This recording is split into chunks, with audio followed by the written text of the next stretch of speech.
കുട്ടിയമ്മ കുട്ടിക്കാലം പൂർപ്പിച്ചോണ്ടാണല്ലോ വരവ്. കുട്ടിക്കാലം ഞാനിന്ന് പൊട്ടിക്കും. എന്നെ തൊടണ്ട, കുട്ടിയമ്മ വിളിക്കണ്ട. നാട്ടിൽ ഏറ്റവും വലിയ കമ്പനിയുടെ മാനേജിംഗ് ഡയറക്ടർ സുധാദേവി. ആ അമ്മയുടെ മോളെ കുട്ടിയമ്മ വിളിച്ചാൽ എന്താ തെറ്റ്? ആ ചായക്ക് എന്താ പലഹാരം എന്നറിയോ?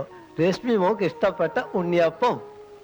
ഉണ്ണിയപ്പം കിണ്ണിയപ്പം ഒന്നും വേണ്ട, അമ്മ ഇങ്ങ് വരട്ടെ, എന്നിട്ട് ബാക്കി കാര്യം. ശിവശിവ, മൂന്നിന് മൂക്കത്താണ് ദേഷ്യം. മുൻകോപി ആയിരുന്നേലും തങ്കപ്പെട്ട മനുഷ്യനായിരുന്നു മൂപ്പിന്ന്. അമ്മയോടും മോളോടും മല്ലടിക്കാൻ എന്നെ ഒറ്റക്കാക്കിട്ട് പോയി കളഞ്ഞില്ലേ?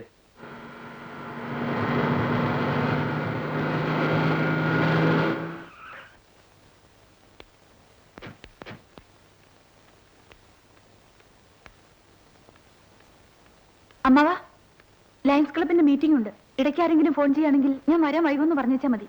രശ്മി മോൾ അല്പം അടഞ്ഞ മട്ട. കാപ്പി കൂടി കുടിക്കാതെ അമ്മയെയും കാത്ത് ഒരേ ഇരിപ്പാ. മോള് തന്നെ ചെന്ന് പറഞ്ഞൊന്ന് സമാധാനിപ്പിക്കേ. ഇപ്പോഴേ വൈകി.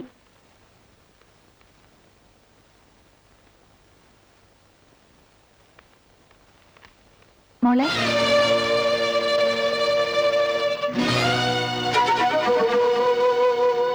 നീ എന്താ കാട്ടുന്നത്? ഞാനെന്റെ അച്ഛനെ നോക്കായിരുന്നു. ഇതിലൊന്നിലുമില്ല, എല്ലാത്തിലും അമ്മയും മുത്തച്ഛനും പിന്നെ ഞാനും മാത്രം.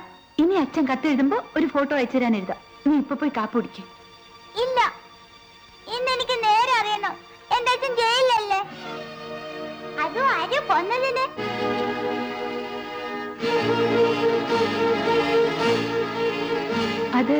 അത് മോളോട് ആരോ വെറുതെ പറഞ്ഞതാ.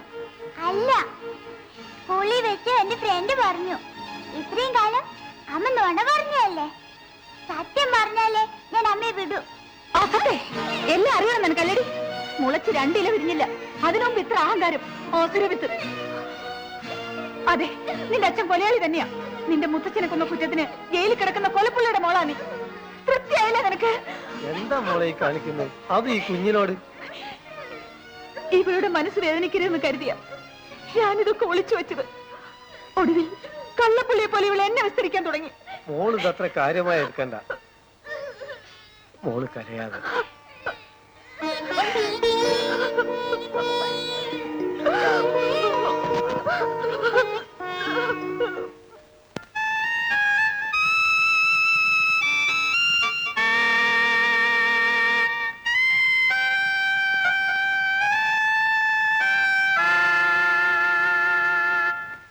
നമ്മുടെ സൂപ്രണ്ട് സാറും വിനയം മാഷ സംഗീതം ഉള്ളതുകൊണ്ട് ഇതിനകത്ത് ബോറടിക്കാതെ കഴിയാം. രണ്ടിനും വെച്ച് കൂടുതൽ രസം അത് നമ്മുടെ സൂപ്രണ്ട് സാർ തന്നെയാ, സംശയമില്ല.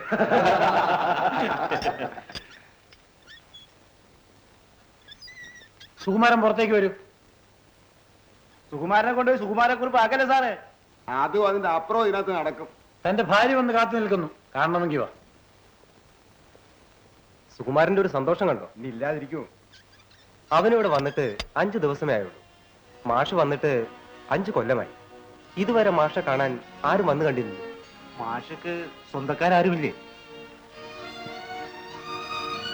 ആരുമില്ലായിരുന്നെങ്കിൽ എന്നാശിച്ചു പോവുകയാണ്.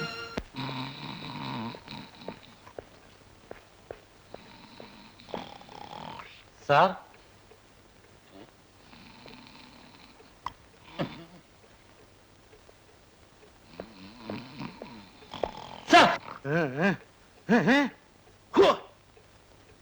ഡ്യൂട്ടിക്കിടെ വന്ന് ശല്യം ചെയ്യുന്നു പറഞ്ഞിട്ടില്ലേ?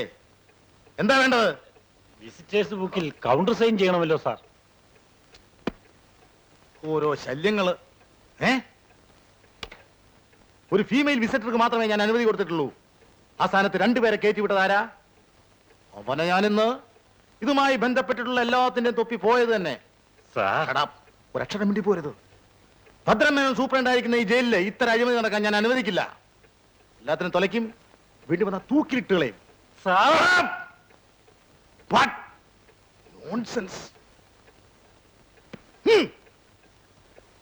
Attention, sir.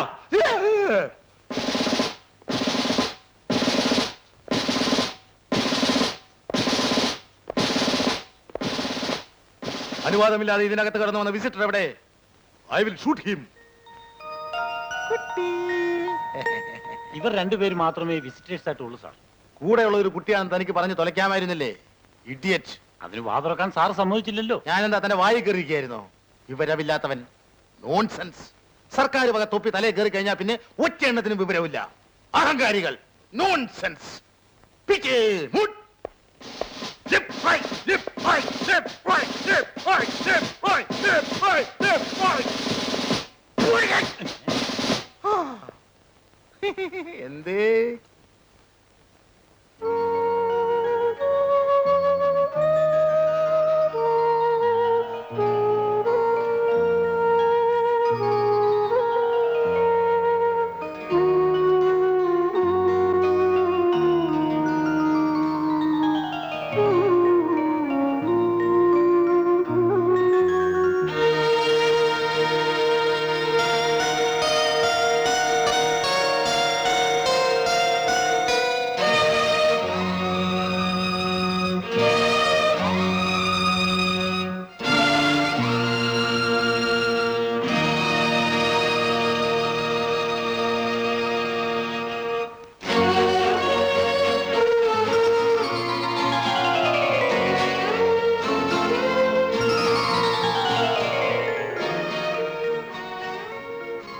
പൊതുജനങ്ങളെ പിഴിഞ്ഞ് കൊള്ളലാഭം ഉണ്ടാക്കുന്ന മുതലാളി അതിന്റെ ചെറിയൊരു അംശം മാത്രമായി 20% ബോണസ് തൊഴിലാളികൾക്ക് തന്നേ പറ്റൂ. പൊതുജനങ്ങളെ പിഴിഞ്ഞ് കൊള്ളലാഭം എടുക്കുന്നതിൽ നിങ്ങൾക്ക് എതിർപ്പില്ല, പക്ഷേ അതിലൊരു അംശം നിങ്ങൾക്കും കിട്ടണം. അതല്ലേ പ്രശ്നം? തൊഴിലാളികൾക്ക് ന്യായമായി കിട്ടേണ്ട ബോണസാണ് ഇവിടെ പ്രശ്നം. അതിനിടയ്ക്ക് ആവശ്യമില്ലാത്ത കാരണങ്ങൾ കൊണ്ടൊന്ന് ഞങ്ങളെ ചതിക്കാനാണ് ഒരുക്കമെങ്കിൽ പണിമുടക്ക് തന്നെ ആയിരിക്കും എന്റെ ഫലം. നമ്മൾ രണ്ടുപേരും പറയുന്ന വിഷയം ഒന്ന് തന്നെ. അത് പറയുന്ന രീതിയിലാണ് വ്യത്യാസം. അതായത് കമ്പനിക്ക് ലാഭം ഉണ്ടെങ്കിൽ തൊഴിലാളികൾക്ക് ബോണസ് കിട്ടണം. അതെ, ഒരാഴ്ചക്കുള്ളിൽ കമ്പനിയുടെ ബാലൻസ് ഷീറ്റ് പുറത്തു വരും. ലാഭം ഉണ്ടെങ്കിൽ തീർച്ചയായും ബോണസ് കിട്ടിയിരിക്കും. എന്താ പോരെ? എന്നാലും പണിമുടക്കിനെ പറ്റി മറക്കണ്ടെന്ന് മുതലാളിയോട് പറഞ്ഞേക്കണം. കുറുക്കൻ ചത്താലും കണ്ണ് കോഴിക്കൂട്ടില്ല. പ്രശ്നങ്ങളൊന്നും ഇല്ലെങ്കിലും നേതാവിന് പണിമുടക്കണം. ആ, ഈ നാടിന്റെ ഒരു ഗതികേട്. മിസ്റ്റർ വിനയൻ, ലാഭം ഉണ്ടാക്കുന്നത് എനിക്കും എന്റെ കുടുംബത്തിനും വേണ്ടിയാണ്. ജോലി ചെയ്യാതെ ശമ്പളം പറ്റുന്ന ഈ അലവലാദികൾ കൊടുക്കാൻ വേണ്ടിയല്ല. സർക്കാരിന്റെ നിർബന്ധിത ബോണസ് അല്ലാതെ 10 പൈസ കൂടുതൽ കൊടുക്കാൻ ഞാൻ തയ്യാറല്ല. സാർ അങ്ങനെ വാശി പിടിക്കരുത്. എത്ര ചുരുക്കിയാലും 20% ബോണസ് കൊടുക്കാനുള്ള ലാഭം കമ്പനി ഉണ്ടാക്കിയിട്ടുണ്ട്. അത് സമ്മതിച്ചു.